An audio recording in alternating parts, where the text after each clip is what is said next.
तो आज हम जिस बाइक का इंजन फिट करेंगे वो है चाइना CD70 मोटर बाइक। सबसे पहले हमने इसका गियर ट्रांसमीटर मुकम्मल गियर गरारियों के साथ फिट कर लेना है और इसको एहतियात के साथ मेन टापे में अच्छी तरह से बिठा लेना है।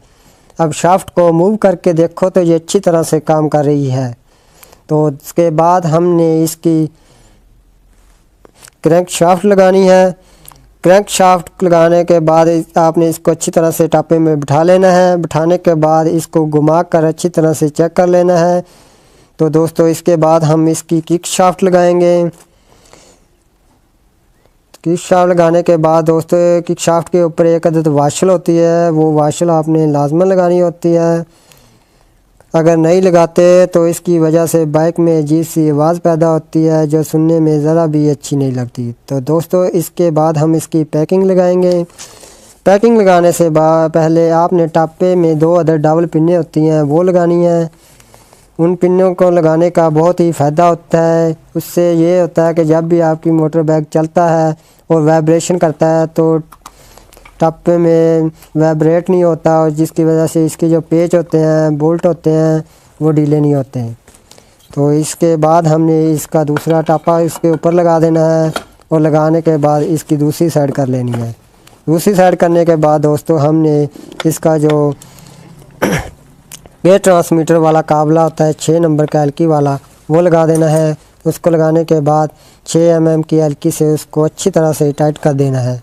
उसको टाइट करने के बाद हमने टापे के बाकी वाले पेच लगा देने हैं। उनको लगाने के बाद उनको 8 mm के टी रॉड की मदद से अच्छी तरह से टाइट कर देना है। अब फिर हमने इसकी दूसरी साइड कर लेनी है दोस्तों। तो पहले हमने इसकी गियर शाफ्ट लगानी है। गियर शाफ्ट लगाने के बाद इसको आपने किसी चीज़ की मदद से ठोकर लगाकर अच्छी तरह से अपनी जगह पर बिठा देना है। जी तो दोस्तों गियर शाफ्ट अपनी जगह पर अच्छी तरह से बैठ गई है। इसके बाद हमने क्रैंक के ऊपर एक बुश लगाना है और बुश लगाने के बाद हमने किक शाफ्ट का स्प्रिंग लगाना है। तो दोस्तों किक शाफ्ट के स्प्रिंग की एक टैमक होती है, अक्सर भाइयों को उसके बारे में नहीं पता होता है। तो जिनको नहीं पता होता है उसकी भी एक वीडियो मैं आपके लिए बनाऊंगा, तो वो आप ज़रूर विज़िट करना मेरे चैनल पर, वहाँ से आप देख लेना। तो किक का स्प्रिंग लगाने के बाद इसके ऊपर एक लॉक होता है, वो लगाने के बाद हमने इसका एल पंप लगा देना है। एल पंप लगाने से पहले इसके नीचे भी आपने पैकिंग लगानी है। पैकिंग लगाने के बाद हमने इसके पेच लगा देने हैं। इसके पेच लगाने के बाद दोस्तों इनको पेचों को आपने अच्छी तरह से स्क्रू ड्राइवर की मदद से टाइट कर देना है। याद रहे दोस्तों जो भी पेच लगाना है आपने उसको अच्छी तरह से टाइट करना है। कोई भी पेच आपने ढीला नहीं छोड़ना, सब के सब अच्छी तरह से टाइट कर देने हैं।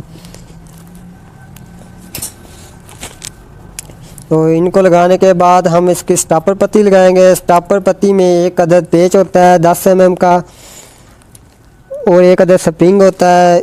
उसको लगाने के बाद हमने 10 नंबर mm के टी रॉड की मदद से इसको टाइट कर देना है।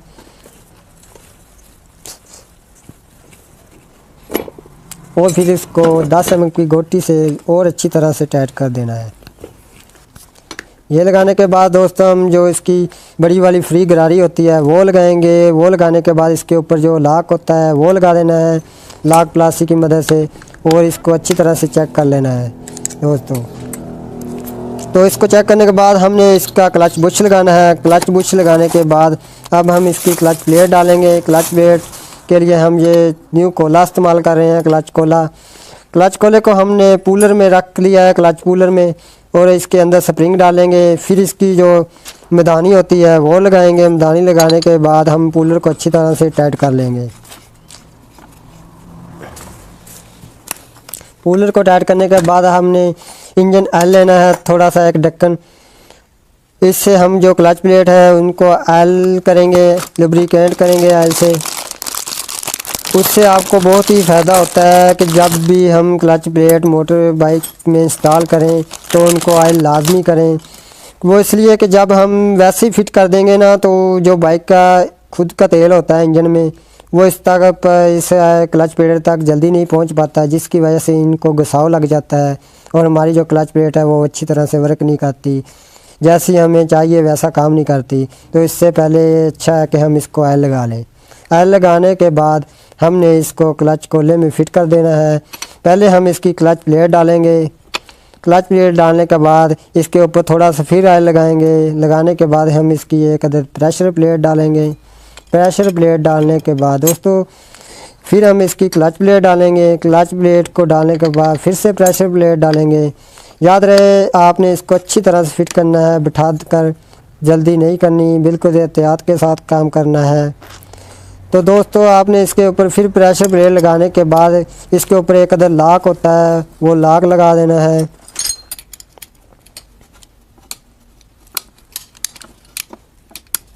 आपने लॉक को अच्छी तरह से चेक कर लेना है कि ये दोबारा निकले ना। तो लॉक लगाने के हम कूलर को खोल देंगे। अब ये फिट हो गया। अब हम इस कोले के जो बाहर वाले स्प्रिंग होते हैं, छोटे वाले स्प्रिंग, वो लगाएंगे। तो हम नोज़ प्लास की मदद से इन स्प्रिंगों को फिट कर लेंगे एहतियात के साथ। अब इसके जो बाहर वाले स्प्रिंग होते हैं वो हमें उठा लेने हैं बिल्कुल अच्छी तरह से।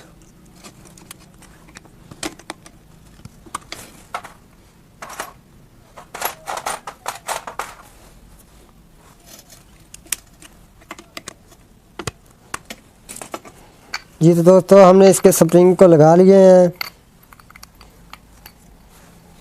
अब स्प्रिंग लगाने के बाद क्लच कोले को हम क्रैंक शाफ्ट के ऊपर रख देंगे और इसके ऊपर एक अदर लॉक वाशर लगाएंगे।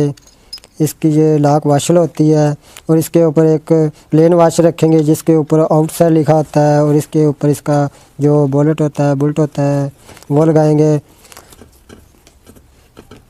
काबला लगाने के बाद इसको हमने अच्छी तरह से टाइट कर देना है और इसके ऊपर हम इस क्लच कोले की टिक्की लगाएंगे। टिक्की लगाने से पहले भी आपने पैकिंग लगानी है। पैकिंग लगाने के बाद टिक्की को अच्छी तरह से बिठाने के बाद हमने इसके जो पेच होते हैं वो लगा देने हैं।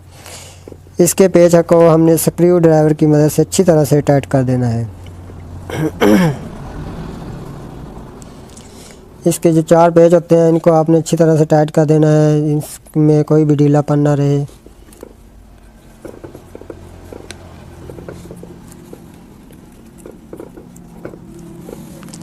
ये तो दोस्तों पेच हमारे जो लग चुके हैं।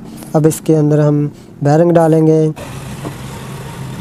बैरिंग लगाने के बाद इसमें हम अब गोली स्प्रिंग लगाएंगे।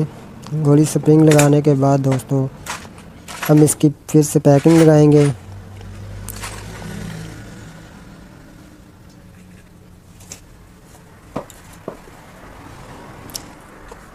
ये क्लच टापे का जैन होता है, इसमें भी डबल पिने आपने लगानी है, इसका बहुत ही फ़ायदा होता है। अब इसके ऊपर हम क्लच टापा बिठाएंगे।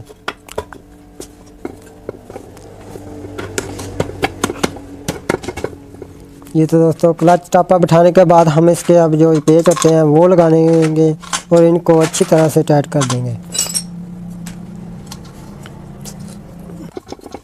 ये तो दोस्तों हमने इसके जो बोल्ट हैं अच्छी तरह से टाइट कर देने हैं 8 mm के टी रॉड की मदद से। इसको आपने अच्छी तरह से टाइट करना है, कोई भी बोल्ट ढीला ना हो।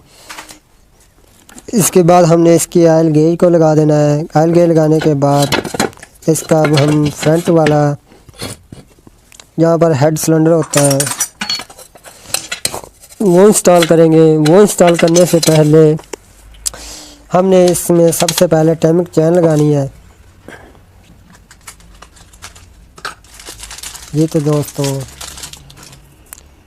ये टाइमिंग चैन अब हम लगा रहे हैं।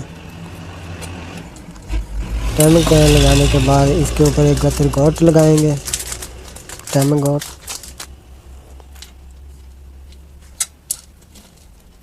ये तो दोस्तों हमारी टाइमिंग चैन इंस्टॉल हो गई है। अब इसके बाद हम जो मेन पैकिंग थी उसको आगे से थोड़ा थोड़ा सा काट देंगे। तो दोस्तों जो आगे वाला हेड सिलेंडर का काम था वो हमारा रह गया था, तो उसकी जो वीडियो वो मैं बाद में चैनल पर अपलोड कर दूंगा, तो वहाँ से देख लेना। आपका बहुत शुक्रिया।